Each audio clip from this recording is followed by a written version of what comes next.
Picture this. You're lying awake at 2 a.m., replaying a conversation that left you feeling confused, small, and somehow wrong about everything you thought you knew about yourself.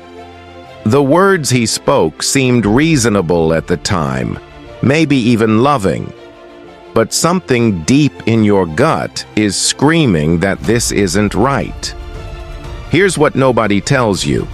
Your intuition isn't paranoia, it's protection. And those seemingly innocent phrases that make you question your own reality, they're not accidents. They're weapons, carefully crafted by someone operating from a place so unconscious, so unhealed, that they'll slowly dismantle your sense of self just to avoid facing their own darkness. What you're about to discover will change how you hear words forever. I spent years studying the intricate dance between conscious and unconscious behavior in relationships, diving deep into the psychological patterns that destroy even the strongest women from the inside out. And what I found was both terrifying and liberating. There are specific verbal patterns that reveal when someone's unprocessed trauma is about to become your daily reality. Today, we're going beyond surface-level dating advice. We're entering the realm of psychological warfare disguised as love. The architecture of emotional destruction. Let me tell you about Sarah. Brilliant, accomplished, the kind of woman who commanded respect in boardrooms and inspired her friends with her strength.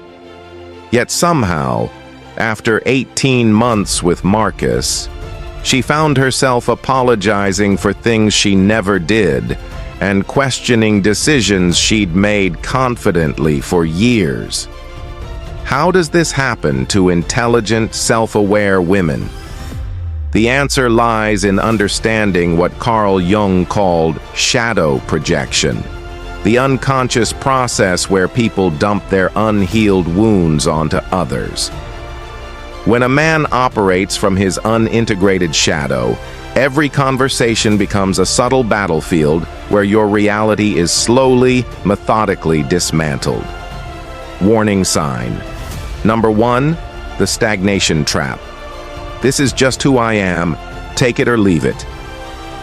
When David first said this to me during a consultation about her relationship, she laughed it off. He's just being honest about his flaws, she explained. But 6 months later, she was crying in my office, describing how she'd become a contortionist of compromise while he remained exactly the same. Here's the psychological reality.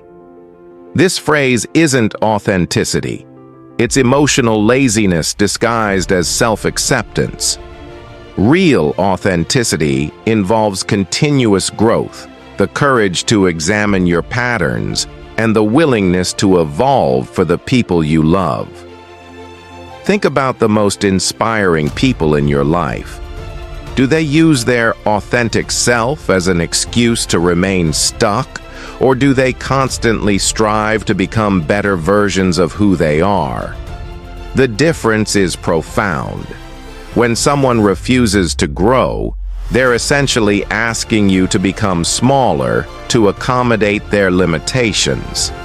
It's like being asked to live in a house where the ceiling gets lower every year, forcing you to walk hunched over while they remain comfortable in their restricted space. The Stoic philosophers understood that growth is not optional. It's the very essence of a life well lived. Marcus Aurelius wrote extensively about the daily practice of self-improvement, not because he was perfect, but because he understood that stagnation is spiritual death. A man who truly loves you sees your growth as inspiration, not threat. He wants to rise to meet your evolution, not anchor you to his comfort zone. Warning. Sign number 2, the victim's crown. Every woman I've dated was completely insane. This phrase should make your blood run cold, not because of what it says about his past, but because of what it reveals about his future, specifically, your future with him. I once worked with a client named Jennifer who ignored this red flag because she felt special being different from his exes. She was going to be the one who finally understood him, who wouldn't trigger his defensive patterns. 18 months later, she realized she'd been cast as the villain in the same tired script he'd been performing for years. Here's what's really happening psychologically.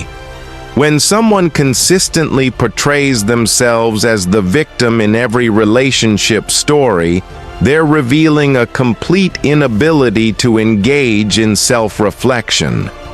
They've created a narrative where they're always the wounded hero, never the contributing factor to relationship dysfunction. Carl Jung warned us that what we refuse to acknowledge in ourselves gets projected onto others with devastating accuracy.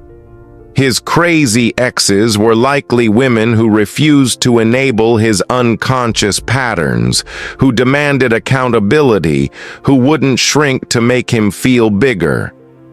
The most chilling aspect? You're not listening to his past. You're getting a preview of how he'll describe you to the next woman when this relationship inevitably crumbles under the weight of his unprocessed shadow. Warning sign number 3. Love as currency. If you really cared about me, you'd... This phrase transforms love from a gift into a transaction, from freedom into obligation. It's emotional extortion wearing the mask of romantic vulnerability. I remember working with a woman named Claire, who described how this phrase had slowly eroded her autonomy over 2 years. It started small. If you loved me, you'd text me back faster, and escalated into complete control over her friendships, career choices, and even her relationship with her family. The psychological mechanism here is insidious. By linking your love to specific behaviors, he's training you to prove your feelings through compliance rather than expressing them through choice. Love becomes something you demonstrate through sacrifice rather than something you share through joy. Real love doesn't need to be proven through submission. It exists in the space between two free people who choose each other daily, not because they have to, but because they want to. The Stoics understood that true affection cannot be coerced.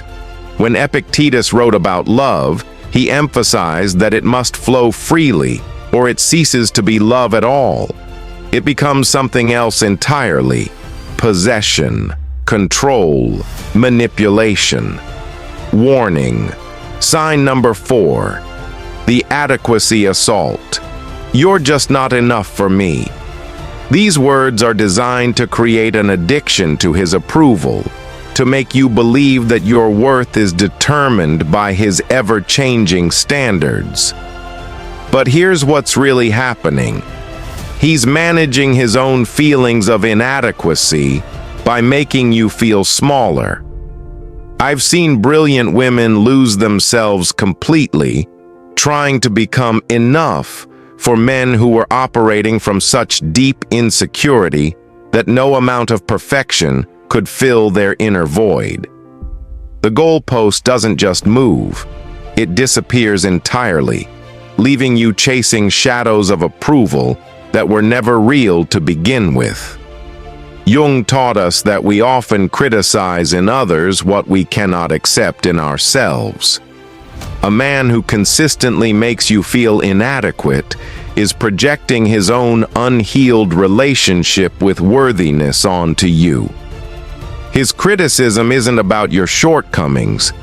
It's about his inability to face his own.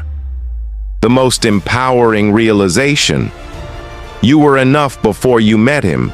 You're enough while you're with him, and you'll be enough long after he's gone. His inability to recognize your value says everything about his consciousness and nothing about your worth. Warning sign number 5. The permission trap. Fine, do whatever you want.